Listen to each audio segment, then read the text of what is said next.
जी बच्चों, 8th class की Oxford secondary science में आज हम लोग गैस प्रेशर के बारे में पढ़ेंगे। गैस प्रेशर के बारे में पढ़ने से पहले दो तीन पॉइंट्स हैं जो आपके जहन में होने चाहिए, तब आप ज़्यादा बेहतर अंदाज में इन चीज़ों को समझ सकते हैं। बच्चों, सबसे पहली बात तो ये है कि जब आप स्टेट्स ऑफ मैटर डिस्कस करते हैं, सॉलिड, लिक्विड और गैसेस को पढ़ते हैं, तो आपको ये पता होना चाहिए कि इन तीनों स्टेट्स में इंटरमालिकुलर डिस्टेंस क्या होता है और वो क्या रोल प्ले करता है। फिर मालिक्यूल्स की मूवमेंट का क्या किरदार है इन तीनों स्टेट्स में। इंटरमालिकुलर फोर्स ऑफ अट्रैक्शन क्या रोल प्ले करती है। अगर ये तीन पॉइंट्स आप लोग समझ लें तो आपके लिए बहुत सारी बातों को समझना बहुत आसान हो जाएगा। पहले हम मुख्तसर इन तीनों बातों को डिस्कस करते हैं। इंटरमालिकुलर डिस्टेंस का मतलब है कि किसी सब्सटेंस के पार्टिकल्स या मॉलिक्यूल्स या एटम्स के दरमियान कितना फासला है। ये फासला बहुत कम होता है, ना होने के बराबर होता है सॉलिड्स में। लिक्विड्स में भी ये फासला बहुत कम होता है, लेकिन गैसेस में इंटरमालिकुलर डिस्टेंस बहुत ज़्यादा हो सकता है, वेरी करता है, क्योंकि गैसेस की ये प्रॉपर्टी है कि गैसेस को जितनी स्पेस मिलती है वो सारी स्पेस को ऑक्यूपाई कर लेती हैं। इसका मतलब ये हुआ कि गैस के मॉलिक्यूल्स के दरमियान डिस्टेंस वेरिएबल है, चेंज हो सकता है, कम भी हो सकता है, ज़्यादा हो सकता है, बहुत ज़्यादा हो सकता है। थ्योरेटिकली हम ये कह सकते हैं कि गैस के जो पार्टिकल्स हैं, जो गैस के मॉलिक्यूल्स हैं, वो इनफाइनाइट डिस्टेंस पर भी हो सकते हैं। अब बात करते हैं मॉलिक्यूल्स की मूवमेंट की। मॉलिक्यूल्स की मूवमेंट सॉलिड्स के अंदर बहुत कम होती है, जस्ट वाइब्रेटरी मोशन। मॉलिक्यूल्स अपनी जगह पे वाइब्रेट कर सकते हैं। लिक्विड्स के अंदर ये मूवमेंट जो है वो सॉलिड्स की निस्बत थोड़ी सी ज़्यादा होती है, लेकिन गैसेस की निस्बत बहुत कम। गैसेस में मूवमेंट भी फ्री स्टाइल होती है, यानी गैस के मॉलिक्यूल जो हैं वो फ्री हैं, जिस तरह से भी मूव करें, अपनी मेन पोजीशन छोड़ सकते हैं। और इंटरमालिकुलर फोर्स की जब बात करेंगे, सॉलिड्स के अंदर मॉलिक्यूल्स करीब होने की वजह से, मॉलिक्यूल्स की मूवमेंट लिमिटेड होने की वजह से इंटरमालिकुलर फोर्स ऑफ अट्रैक्शन बहुत बहुत स्ट्रांग होती हैं। लिक्विड्स में वीक हो जाती हैं कदरे, और गैसेस में चूंकि इंटरमालिकुलर डिस्टेंस भी बहुत ज़्यादा हो सकता है और मॉलिक्यूल्स की मूवमेंट भी बहुत ज़्यादा होती है, इस वजह से इंटरमालिकुलर फोर्स ऑफ अट्रैक्शन बहुत वीक हो जाती है। ये तीन बातें हैं जिन्हें आपको जहन में रखना है जब भी आपने केमिस्ट्री के मुख्तलिफ टॉपिक्स को समझना है, उनको स्टडी करना है।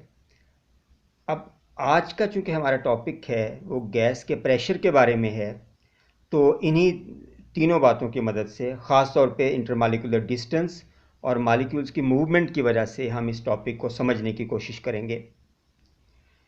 प्रेशर के बारे में हमने ये कहा था कि pressure is the force acting पर यूनिट एरिया। अब बच्चों, गैस के जो पार्टिकल्स हैं they are always in a state of motion. जब ये हर वक्त हरकत करेंगे तो इस हरकत के दौरान ये पार्टिकल्स आपस में भी कोलाइड करेंगे और इनके collision against the walls of the container भी होगी। यानी जिस कंटेनर में आपने गैस को एनक्लोज कर रखा है, आपने जिस बर्तन में गैस को बंद कर रखा है, गैस के पार्टिकल्स उस कंटेनर की दीवारों के साथ भी कोलाइड करेंगे, टकराएंगे, और जितनी इनकी कोलिजन्स होंगी उसी तरह से गैस के मॉलिक्यूल्स प्रेशर एक्सर्ट कर रहे होंगे वॉल्स ऑफ द कंटेनर पर। जब आप किसी बैलून को इन्फ्लेट करते हैं, उसमें हवा भरते हैं, तो गैस के जो गैसेस उस एयर में मौजूद हैं इनसाइड द बैलून, उनके पार्टिकल्स बैलून की दीवारों से मुसलसल टकराते रहते हैं। इसकी वजह से बैलून की वॉल्स पे प्रेशर एक्सर्ट होता है और बैलून जो है वो इन्फ्लेटेड नज़र आता है हमें। तो इससे हम ये समझ सकते हैं कि जिस कदर गैस के पार्टिकल्स की मूवमेंट ज़्यादा हो जाएगी, उसी कदर गैस के मॉलिक्यूल्स की नंबर ऑफ कोलिजन्स बढ़ जाएंगी against the walls of the container, और इस वजह से गैस का जो प्रेशर है वो इंक्रीज हो जाएगा। इंटरमॉलिक्यूलर डिस्टेंस की बात करें तो जब आप गैस के पार्टिकल्स को हीट करते हैं, हीट गेन करने से गैस के पार्टिकल्स की काइनेटिक एनर्जी में इजाफा होता है। काइनेटिक एनर्जी में इजाफे के नतीजे में पार्टिकल्स की मूवमेंट बढ़ जाएगी। अब पार्टिकल्स एक दूसरे से ज़्यादा फासले पे रहना अफोर्ड कर सकते हैं।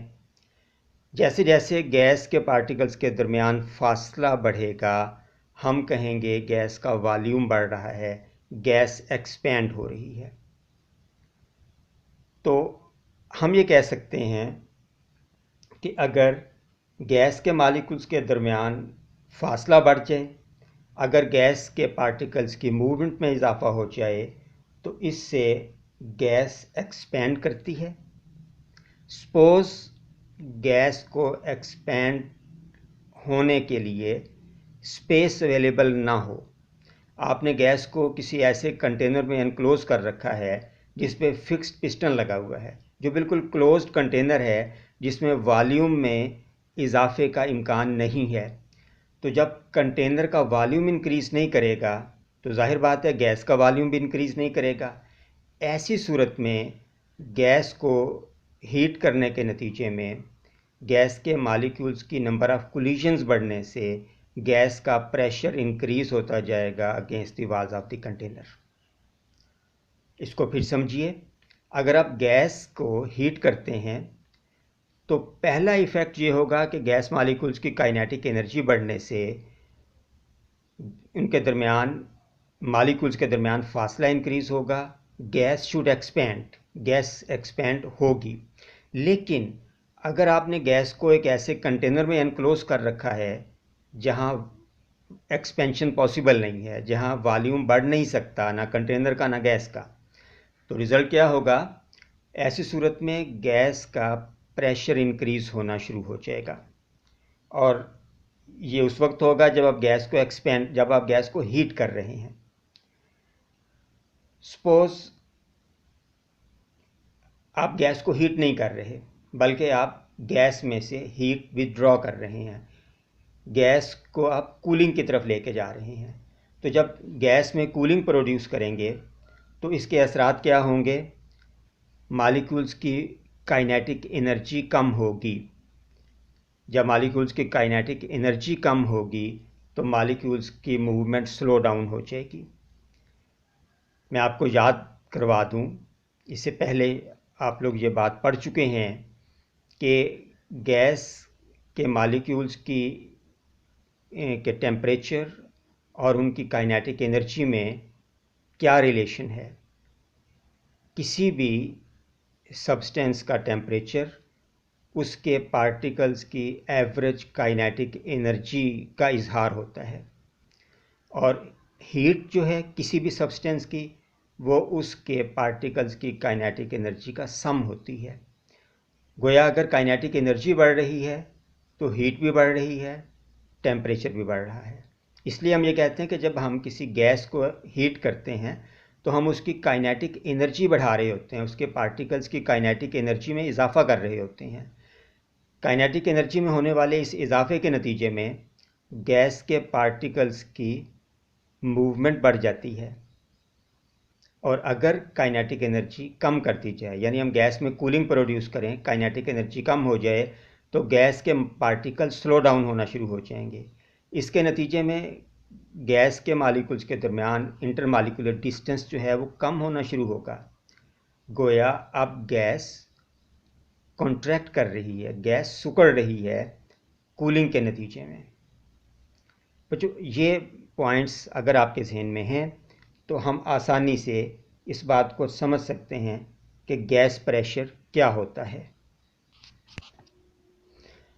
जी बच्चों, गैस लॉज गैस लॉस में हम ये देखेंगे कि गैस के प्रेशर, गैस के टेम्परेचर और गैस के वॉल्यूम में आपस में क्या रिलेशनशिप होता है, और इसको स्टडी करने का बेस्ट मेथड ये है कि हम इन तीनों मिक़दारों में से किसी एक मिक़दार को, किसी एक फैक्टर को कांस्टेंट कर दें और बाकी दोनों फैक्टर्स के दरमियान जो रिलेशनशिप बनता है उसको स्टडी करें। जब हम गैस लॉस को स्टडी करेंगे तो हर गैस लॉ में हमें ये बात इंश्योर करनी है, हर गैस लॉ को स्टडी करते हुए, कि amount of gas remains constant, यानी गैस का जो मैस है वो आपके गैस लॉस की स्टडी के दौरान कांस्टेंट रहेगा, मैस चेंज नहीं होगा। पहली बात। दूसरी बात, हम प्रेशर को कांस्टेंट करके वॉल्यूम और टेम्परेचर का रिलेशन स्टडी करने की कोशिश करेंगे। हम वॉल्यूम को कांस्टेंट करके प्रेशर और टेम्परेचर का रिलेशन स्टडी करेंगे। फिर हम टेम्परेचर को कांस्टेंट करके प्रेशर और वॉल्यूम का रिलेशनशिप स्टडी करेंगे। लेकिन इससे पहले एक दिलचस्प बात है, वो है केल्विन स्केल, केल्विन टेम्परेचर। जब गैस लॉस को स्टडी किया जाता है तो उसमें हम टेम्परेचर रीडिंग्स जो लेते हैं कैलकुलेशंस के दौरान, वो केल्विन स्केल में ली जाती हैं, सेंटीग्रेड स्केल में नहीं ली जाती। अब केल्विन और सेंटीग्रेड स्केल में डिफरेंस क्या है? बच्चों, जब हम लोग वॉल्यूम और टेम्परेचर का आपस का रिलेशन स्टडी करते हैं, कीपिंग द प्रेशर कांस्टेंट, तो हम ये देखते हैं कि जैसे जैसे गैस में कूलिंग प्रोड्यूस की जाती है, गैस का टेम्परेचर कम किया जाता है, वैसे वैसे गैस का वॉल्यूम कम होना शुरू हो जाता है।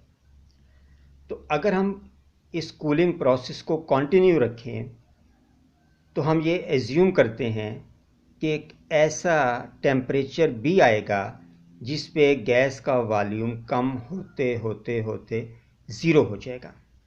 थ्योरेटिकली वो टेम्परेचर जिस पे कोई गैस, कोई सब्सटेंस अपना वॉल्यूम ज़ीरो कर ले, उस टेम्परेचर को एब्सोल्यूट ज़ीरो कहा जाता है। और स्टडीज़ हुई हैं, इसको ग्राफ की शक्ल में इन वैल्यूज़ को प्लॉट करके ये प्रिडिक्ट किया गया है कि -273.16 डिग्री सेंटीग्रेड ऐसा टेम्परेचर है जिस पे कोई भी सब्सटेंस अपना वॉल्यूम खो बैठेगा, यानी किसी भी सब्सटेंस का जो वॉल्यूम है वो ज़ीरो हो जाएगा। In other words, a substance, a gas ceases to exist at absolute zero temperature. इस वजह से हम इस टेम्परेचर को -273.16 डिग्री सेंटीग्रेड को, या आप ये कह लीजिए -273 डिग्री सेंटीग्रेड को एब्सोल्यूट ज़ीरो कहा जाता है।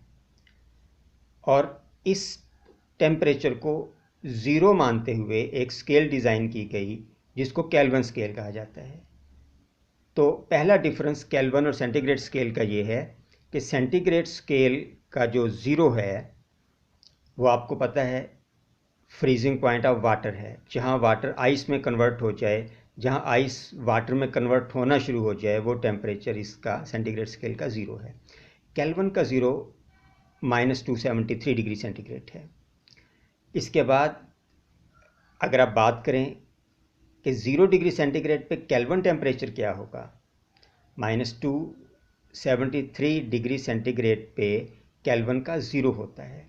इसका मतलब ये हुआ कि जब केल्विन स्केल पे हम टेम्परेचर 273 कहेंगे तो सेंटीग्रेड स्केल पे वो टेम्परेचर ज़ीरो होगा, और जब केल्विन स्केल पे हम टेम्परेचर कहते हैं 373 डिग्री केल्विन या 373 के, तो सेंटीग्रेड स्केल पे ये टेम्परेचर 100 डिग्री सेंटीग्रेड होगा।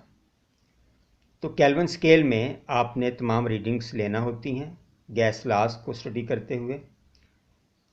एब्सोल्यूट ज़ीरो का आपको पता होना चाहिए, केल्विन स्केल का पता होना चाहिए। अब हम गैस लॉस की बात करते हैं। सबसे पहला लॉ है प्रेशर लॉ। प्रेशर लॉ में हमने प्रेशर और टेम्परेचर का रिलेशन स्टडी करना है, कीपिंग द वॉल्यूम कांस्टेंट।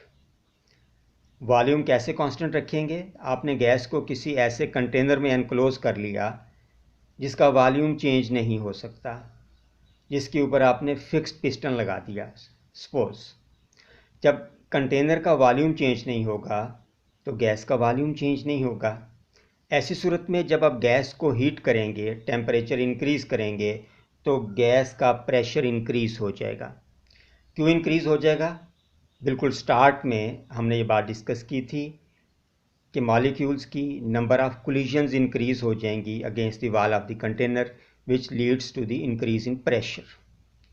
इसके बाद है बच्चों वॉल्यूम लॉ। वॉल्यूम लॉ में हम वॉल्यूम और टेम्परेचर को स्टडी करेंगे, कीपिंग द प्रेशर कांस्टेंट। अब गैस का प्रेशर कैसे कांस्टेंट रखा जाएगा?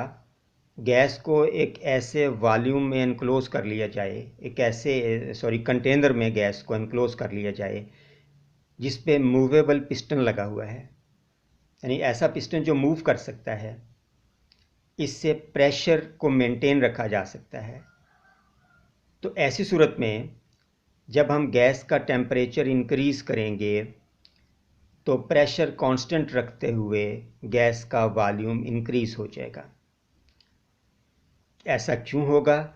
ऐसा इसलिए होगा कि जब आप गैस के पार्टिकल्स को हीट प्रोवाइड करेंगे, उनकी काइनेटिक एनर्जी में इजाफा होगा, जिससे इंटरमॉलिक्यूलर डिस्टेंस बढ़ेगा। मॉलिक्यूल्स की मूवमेंट बढ़ने से मॉलिक्यूल्स एक दूसरे से ज़्यादा दूर होना शुरू होंगे। रिज़ल्ट ये होगा कि गैस का वॉल्यूम इंक्रीज़ हो जाएगा। तीसरा लॉ बहुत इम्पॉर्टेंट है, that is Boyle's law. Boyle एक साइंटिस्ट था जिसने ये लॉ हमें दिया। उसके नाम पे हम इस लॉ को बॉयल्स लॉ के नाम से याद रखते हैं। बॉयल्स लॉ में प्रेशर और वॉल्यूम का रिलेशनशिप स्टडी किया जाता है, कीपिंग द टेम्परेचर कांस्टेंट।